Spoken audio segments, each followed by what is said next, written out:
उपजाऊ सभ्यता में प्रभात जोशी जी का लिखा हुआ है। ये इसमें हम पाठ के हिसाब से आपको शीर्षकों के माध्यम से बताएं। सबसे पहले हम देखते हैं पाठ का सारांश।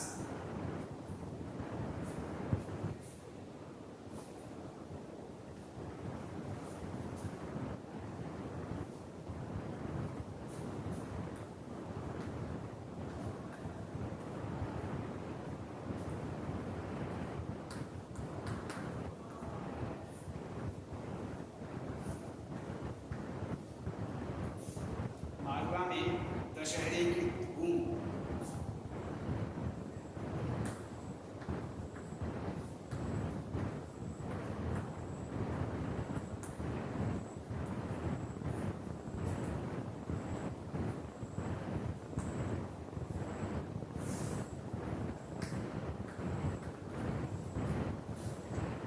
नागदा स्टेशन पर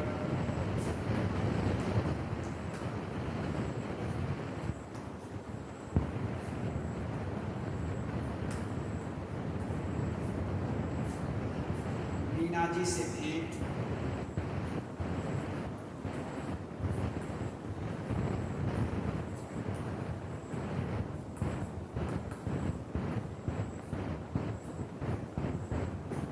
कालिदास की शिप्रा।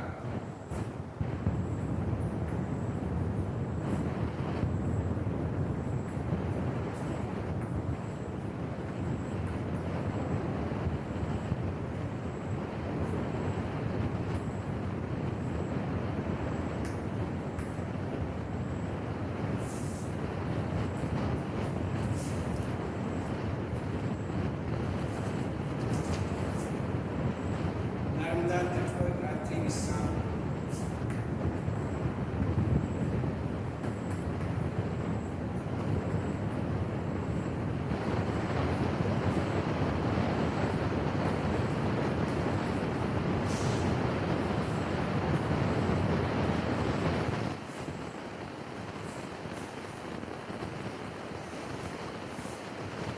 चंबल के दर्शन।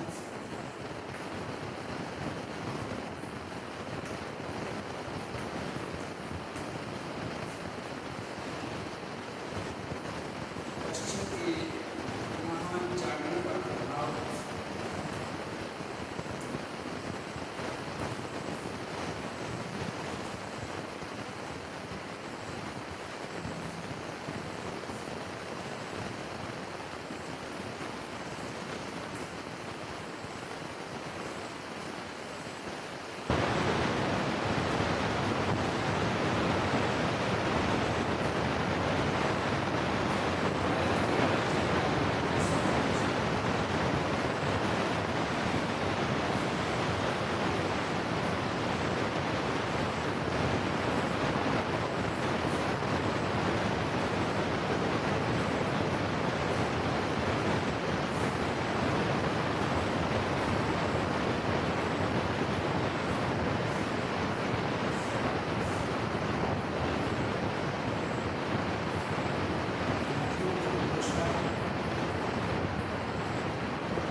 अब सभ्यता।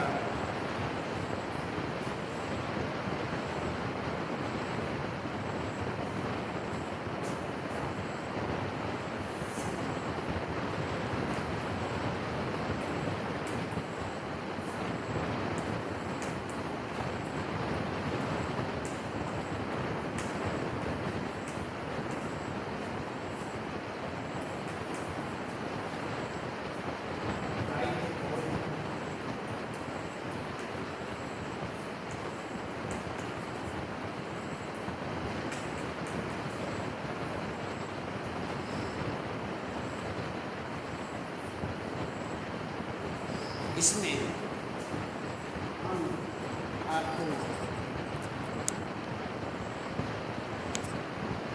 इसमें अपना मालवा खाऊ उपजाऊ सभ्यता में, जो कि प्रभात जोशी जी का लिखा हुआ है। और सबसे पहले इसमें पाठ का सारांश शीर्षकों के माध्यम से, और इसमें देखिए सबसे पहले मालवा में दशहरे की धूम, नागदा, दूसरा नागदा स्टेशन पर मीना जी से भेंट और कालिदास जी की शिप्रा। आगे नर्मदा तट पर रात्रि विश्राम, आगे चंबल के दर्शन, फिर पश्चिम के पुनर्जागरण का प्रभाव और भारत के प्राचीन राजाओं की सूझबूझ,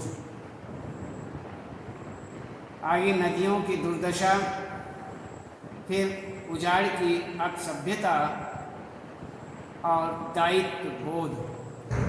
इन शीर्षकों के माध्यम से हम आपको इसमें बता रहे हैं मालवा में दशहरा की धूम। सबसे पहले हम इसे देखते हैं। तो लेखक राजस्थान से मालवा आते हैं। लेखक जो हैं राजस्थान से मालवा आते हैं। आकाश में चारों ओर काले काले बादलों को देख उन्हें चौमासा के नए खत्म होने का आभास होने लगता है। ऐसा लगता है जैसे चौमासा जो है वह अभी समाप्त नहीं हुआ है। चौमासा क्या होता है? चौमासा 4 महीने का समय, चौमासा 4 महीने का समय है जो वर्षा होती रहती है। और इसमें मटमैले बरसाती पानी से नदी नाले भरे हुए थे। नवरात्रि की पहली सुबह होने से मालवावासी घट स्थापना की तैयारी में जुटे होंगे। नवरात्रि का समय, उसकी तैयारियां, बहू बेटियां त्यौहार मनाने के लिए सज धज रही होंगी। यही सब सोचकर लेखक नागदा स्टेशन की ओर बढ़े जा रहे थे। लेखक यह सोचकर बहुत खुश हो रहे थे कि गांव पहुंचकर उन्हें ज्वार बाजरे और सोयाबीन की लहराती फसलें और पीले फूलों वाली पसरी बेलें देखने को मिलेंगी। यह प्रसन्नता उनके मन में छाई हुई थी कि वहाँ जाने के बाद ये सब दृश्य देखने को मिलेगा। तो नागदा स्टेशन पर मीना जी से भेंट और कालिदास की शिप्रा में नागदा स्टेशन पहुंचने पर मीना जी चाय और भजिया से लेखक का स्वागत करते हैं और उन्हें अत्यधिक वर्षा के कारण सोयाबीन की फसलों के नष्ट होने की जानकारी भी देते हैं। मीना जी की दुकान से चलकर अपनी पत्नी सहित लेखक उज्जैन पहुंचते हैं। वह टीवी के माध्यम से यह पहले ही जान चुके थे कि शिप्रा का पानी उज्जैन में घरों में घुस गया है। भोपाल, इंदौर, धार, देवदास सभी जगह शिप्रा उफान पर थी, पर कहीं कोई खतरे की बात नहीं थी। मालवा में अब पहले जैसी बरसात नहीं होती थी। इस बार भी मात्र 40 इंच ही पानी गिरा था, पर टीवी पर खूब बारिश होने की बात कही जा रही थी। मालवा उज्जैन से देवास लबालब भरा देख लेखक प्रसन्न हो रहे थे कि इस बार मालवा खूब समृद्ध होगा। मानसून के जाने का महीना होने पर भी इस बार आश्विन मास में खूब वर्षा हो रही थी। लेखक इंदौर उतरते ही दब्बा के समक्ष ताल तलैया नदी और पहाड़ देखने की इच्छा जाहिर करते हैं। तब उन्हें कुछ क्षणों के लिए यह भी ध्यान नहीं रहता कि वह 70 वर्ष के हो चुके हैं और अब उनसे पहाड़ नहीं चढ़े जाएंगे। नदी नाले पार नहीं किए जाएंगे। 1 बज चुका था। देवी माता बिठा दी गई थी। इसी प्रकार से नागदा स्टेशन पर वीणा जी की भेंट होती है और कालिदास की जो शिप्रा है उसके विषय में पता लगता है। तो इसी प्रकार से यहाँ पर अब आगे हम देखते हैं नर्मदा तट पर रात्रि विश्राम। उसके बाद नर्मदा तट पर ही रात का विश्राम होता है, रात्रि विश्राम किया जाता है। उसके विषय में बात करते हैं। लेखक ने 2 जगहों से नर्मदा के दर्शन किए। ओंकारेश्वर के सामने नर्मदा पर विशाल बांध बनाया जा रहा था। बड़ी बड़ी नावों को बाढ़ से बचाकर सुरक्षित स्थानों पर पहुंचा दिया गया था। ज्योतिर्लिंग में भी बांध निर्माण कार्य चल रहा था। इसके बावजूद नर्मदा में खूब पानी था। इसके बावजूद भी नर्मदा में बहुत पानी था। नेमावर से लगे बजवाड़ा में शांत नर्मदा पर चौथ के चांद के लटकने का दृश्य देख लेखक ठगे से जा रहे थे। उस रात लेखक ने नर्मदा तट पर रात बिताई। ओंकारेश्वर तथा नेमावर जाने से अर्थात ओंकारेश्वर तथा नेमावर जाने के दौरान लेखक दोनों बार विंध्य के घाट उतरते हैं। सिमरौल और बिजवाड़ दोनों घाट सागवान के जंगल से भरे थे, सागवान के जंगल से भरे हुए थे और चोरल सिमरोल के मध्य मचल कर वह बह रही थी। बिजवाड़ भी जल से परिपूर्ण था। केवड़ेश्वर से निकलकर बहने वाली कालिदास की शिप्रा की महत्ता उज्जैन में महाकाल के चरण स्पर्श करने से अत्यंत बढ़ जाती थी। इसी प्रकार विंध्य के जाना पाव पर्वत से निकलने वाली चंबल इटावा के पास यमुना में मिलकर स्वयं को धन्य बनाती है। इसी प्रकार से नर्मदा तट पर ही लेखक जो हैं वो रात्रि विश्राम करते हैं।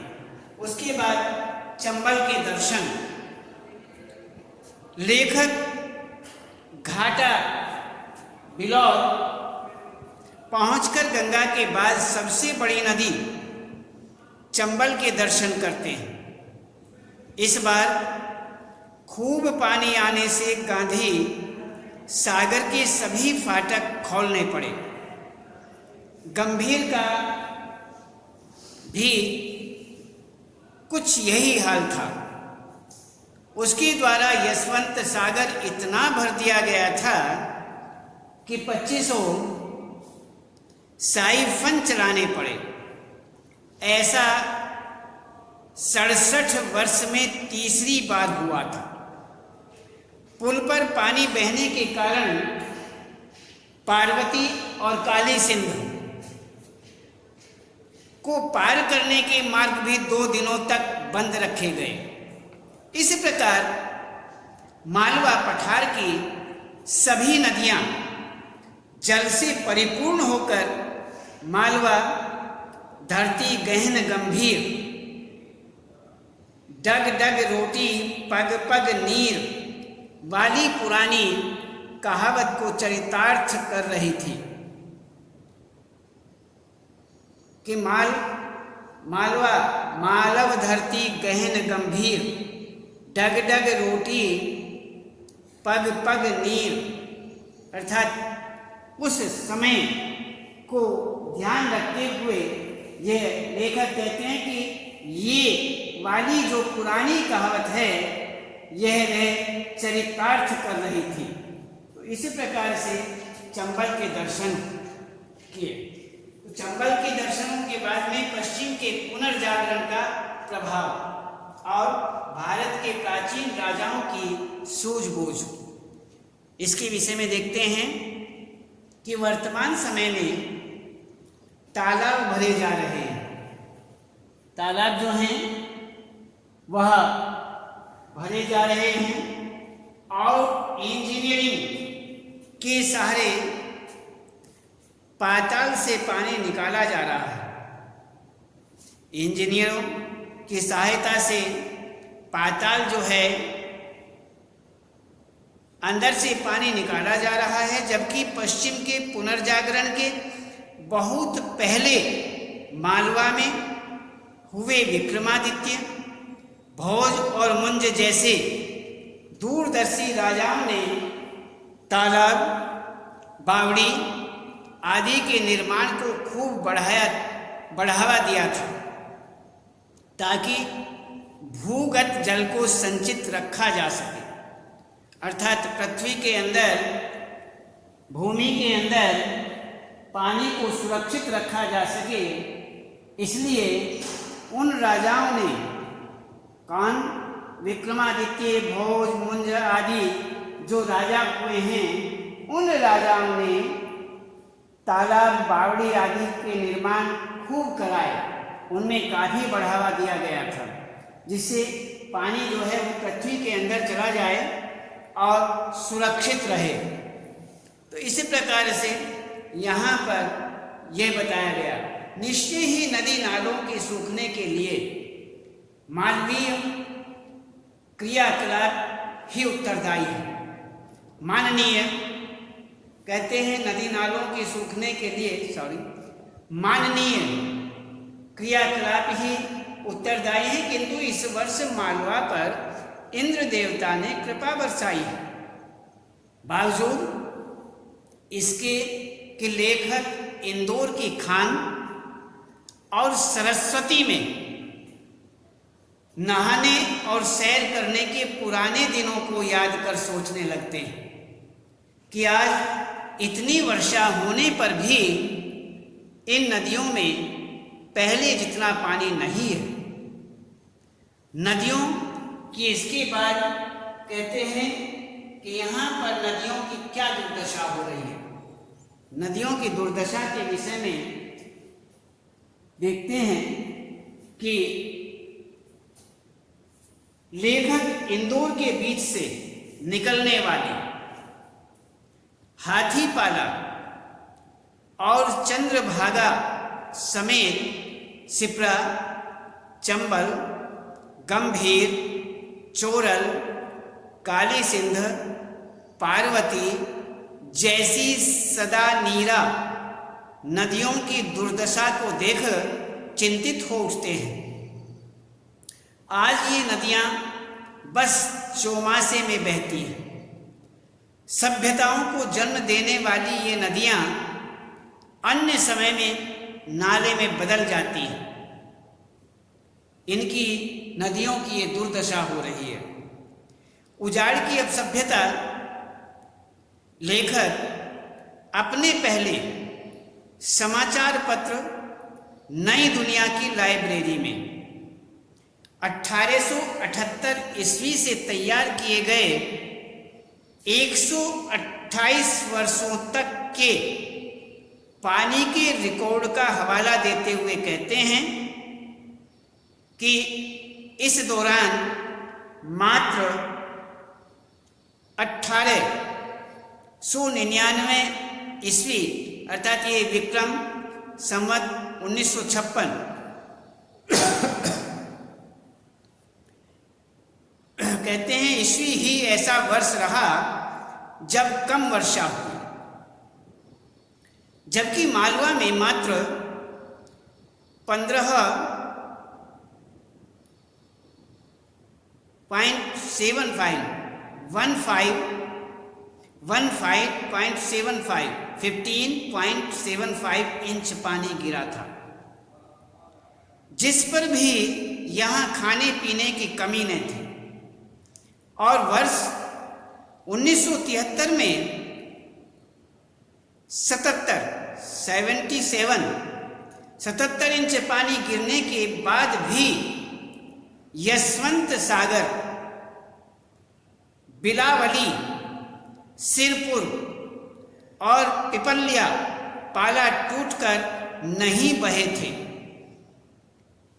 अतः हमें दुष्काल हेतु नदी नालों, तालाब, पोखरों को संभाल कर रखना पड़ेगा।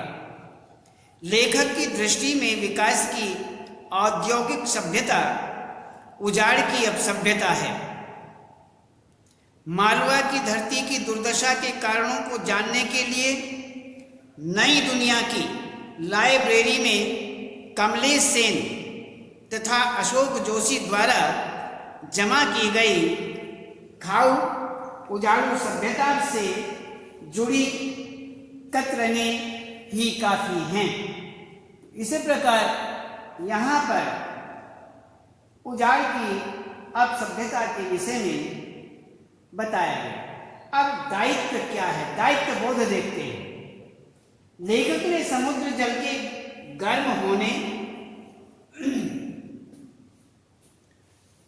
होने, धरती के ध्रुवों पर जमी बर्फ के पिघलने,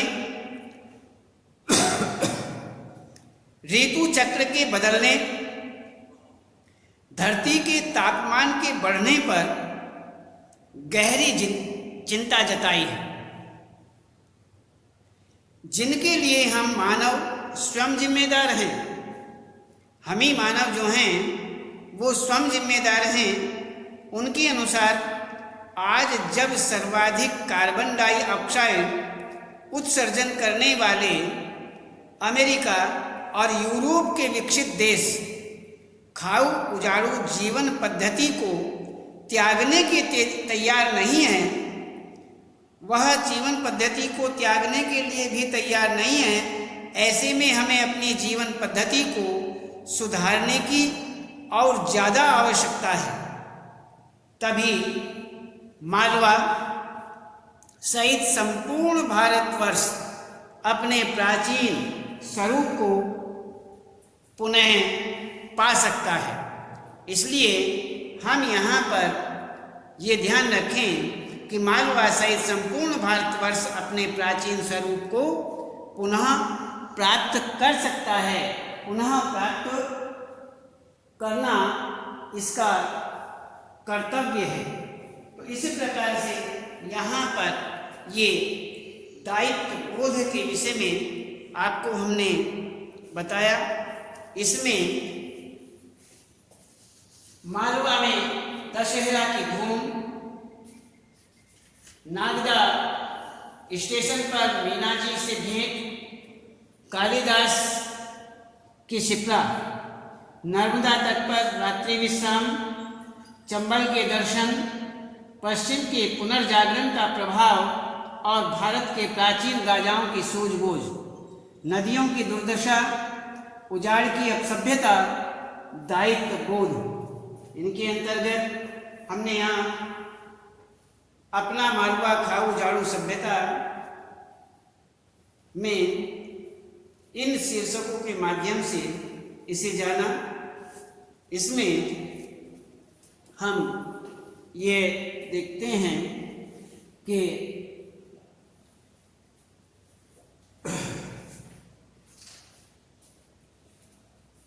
आज इसमें केवल इतना ही। और कल बताएंगे।